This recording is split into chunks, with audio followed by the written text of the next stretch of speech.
If you want to view the functions within your worksheet without having to select the cell and then looking up in the formula bar or even printing off the functions, there's a couple things you can do. One is you can hold down the Control key and hit the tilde key, and that tilde key is just above the Tab key. So Control tilde.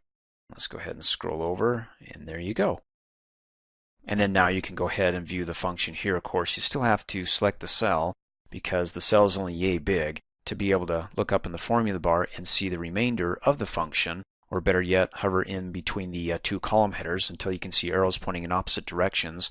Then double click really fast to do a best fit to the longest function within that column. And then what you see here, when you come up here and click on the File tab and go down to Print, is what's going to come out of your printer. But okay, I know.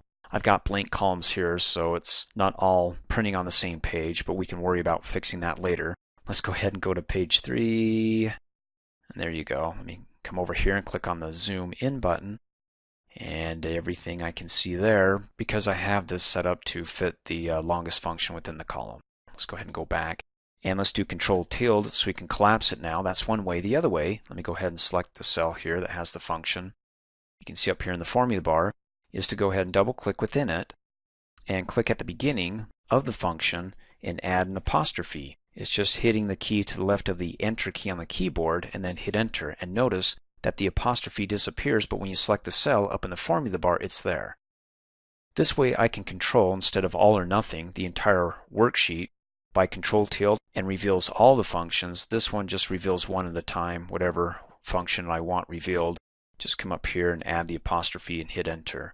Why would I want to do that? Well, maybe if it's a learning lesson to somebody else to say, hey, these are the functions that I'm using, and you want to be able to display it because maybe this is a web page or maybe it's an image here.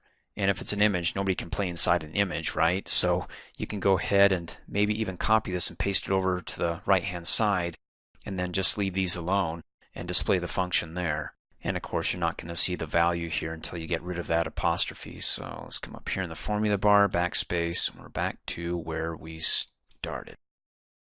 Thanks for watching. Hey, as a quick reminder, if you like my video, please give it a thumbs up. You can also click on me and subscribe to my channel, get notified of the latest videos, and for only $2 a month, you can have access to all my Microsoft Office training videos.